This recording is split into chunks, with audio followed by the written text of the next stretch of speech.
So welcome to the second night map for Battlefield 1. This is called Prise de Tahure. Now I'm just going to call it Tahure from now on because trying to pronounce that name is just a pain in the backside. DICE released this map onto the CTE just a few hours ago, and I played in some of the first rounds that were played on the servers. And my initial thoughts? Awesome. Tahure is an infantry-focused urban map set in a French town, and it takes place at dusk. Now, most of the town is still intact with the large tall buildings that you've come to know and love from Amiens being placed in such a way to create this labyrinth almost of walkways, channels and lanes. Interspersed with all of that, you've got some large ruined buildings as well. There are small fires everywhere, there's spotlights to light everything up, and there's a network of shallow trenches. All of this added together makes for some really frantic infantry fighting. And considering it's in the dark, you need to be on high alert to make sure you're the first one to fire in the gunfight. If you don't fire first on this map, you better have some pretty good aim to pull off the win. DICE has currently set the map up for Conquest, and you're looking at a very traditional 5-flag setup here. The A flag is set on the outer extremities of the map, and it's named Ruins. The B flag is a marketplace with a rather wide capture area that's really good for vehicles. The C flag is right in the centre of the map, and it's called Town Plaza. This is where all of the action happens, and trust me, it gets rather chaotic. The D flag is the tram station near the town limits again, and finally the E flag, called Farm, is set again around the outside. So you've got 4 external flags, A, B, D and E, and a central flag, C. Now the external flags are all connected with a road, and this road allows the vehicles to really dominate the outside of the map, providing they don't come into contact with a large group of infantry. Inside the roadway, the map turns from an area where the vehicles can move about and potentially dominate into one that it would be better that they didn't bother entering. The passageways start and they get tighter the closer to the central plaza you get, and then they open up into the plaza itself. And as I mentioned, that's where all the action happens. Can you imagine at the start of the round, 32 players running from each side of the plaza and meeting in the middle? Yes, it's absolute infantry carnage. The Flame Trooper kit is hosted in the centre of the map as well, so this is literally a hotbed of activity. Yeah, that wasn't a great joke, was it? All of this carnage is only exacerbated by the fact that the middle capture point is one of the smallest that I've ever seen. Imagine the D flag on Soissons before DICE fixed it to make it larger, and that's essentially the capture zone that you've got here in the centre of Tahure. Now, considering this is an open square, and the only cover that you've got are little wooden boxes, a shallow trench network, and a couple of knee-high concrete walls, you can imagine what happens when one team meets another on that flag. Grenades just go everywhere. There's either not enough cover, or, as I think it should be, the capture zone needs to be widened so that more of the cover can be used by the defending team. At the moment, it is just utterly mental when the two teams meet each other. That doesn't mean that it's fun, but I can imagine it getting a little bit tiresome after a few rounds.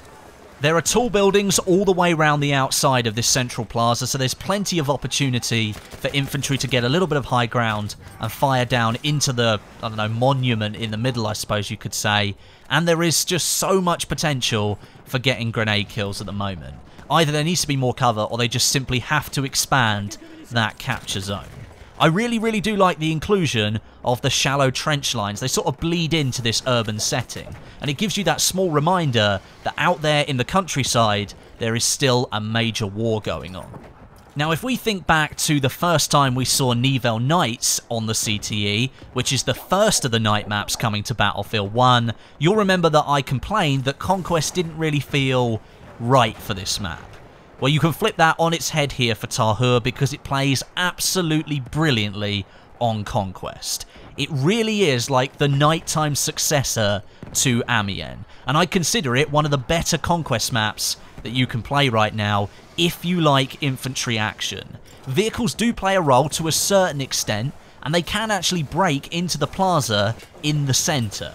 But there are so many infantry soldiers running around, all with explosives, that it's highly unlikely a tank would make it much further than the first set of buildings beyond the road. Quite a few times, they get stuck in the narrow passageways, trying to reverse away from a squad of assault players, and they get taken down extremely quickly. The emphasis here is that you can keep control of some of the outer objectives with vehicles, and naturally you will draw the infantry out of the centre because they will come and try and take that flag back. And that's where you can pick them off with your machine guns and the cannons on the tanks. Also, rubble drops are your friend on this map. If you're a tank, use that main cannon to drop some rubble from nearby buildings onto infantry. I'm sure you're going to be getting plenty of multi-kills. That in itself really reminds me of Sen Crossing from Battlefield 3. The map certainly needs work. There are quite a few lighting issues going on with this level at the moment, but ultimately that is to be expected. This is the first time it's been released publicly for testing, and I have no doubt that DICE will implement some changes very soon. Graphical issues don't matter too much at this point. Nailing the gameplay is what's most important.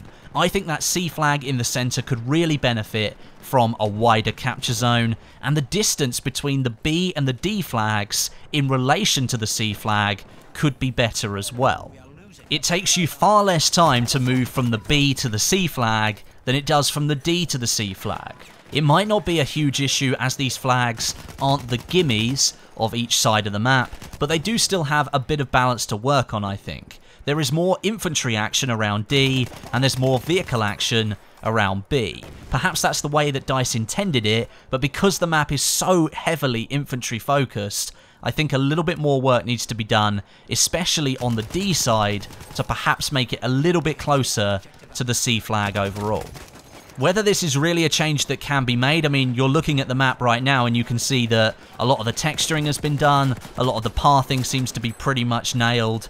It seems to be, again, that we're so far along with this map already that not a huge amount can really change with it. Nivelle Knights had some extra cover added in No Man's Land, but that was an intended change after the first set of feedback came in. Here on Tahure, I'm not sure if there can be too much done because the map already looks like it could have been released into Battlefield 1 already. There are plenty of glitch spots around the map, as you can see here. I'm stuck up on top of a building. I managed to kill Jack Frags with a rocket gun. I can't imagine that he was too happy about that. I just happened to spawn on one of my teammates and he'd found a glitch spot on top of the building. There are loads of these across the map at the moment, and I think it's because DICE haven't really done a pass on it to get rid of these things yet. I can imagine they will go very quickly though, once footage of this stuff starts turning up on the Reddit pages. If it's possible, I think I'm now more excited for Tahure than I am Nivelle Knights. That's no disrespect to Nivelle Knights, it's still a very good map, specifically on those linear game modes, but here on Tahure, I'm just a sucker for infantry urban locations within the Battlefield franchise, and that's exactly what we're getting on this map.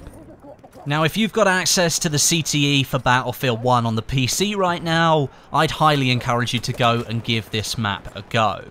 DICE have also put out a survey link that you can give some feedback on some different points. It's kind of a closed survey, so they ask the questions and you give straight answers. If you want to give some more direct feedback, then you can do so on the CTE Reddit pages. Both that and the survey are linked down in the description for you. Make sure you go and fill them out and go and give DICE your thoughts. The more data that DICE get, the better the map could be by the time it's released into the main game. So that's Prise de Tahure. At the moment, it's very early days, but the atmosphere and the focus on infantry combat has got me thinking that this will probably be another fan favourite map in Battlefield 1. If I haven't said it already, if you like Amiens, then you're probably going to like Tahure. Thank you very much for watching. Let me know what you're thinking about this map down below in the comments. Are you liking all the night maps that are coming out for Battlefield 1, or are you more interested in the upcoming Russian DLC? Let me know down in the comments. But until next time, my name is Westie, and I'll catch you guys in the next video.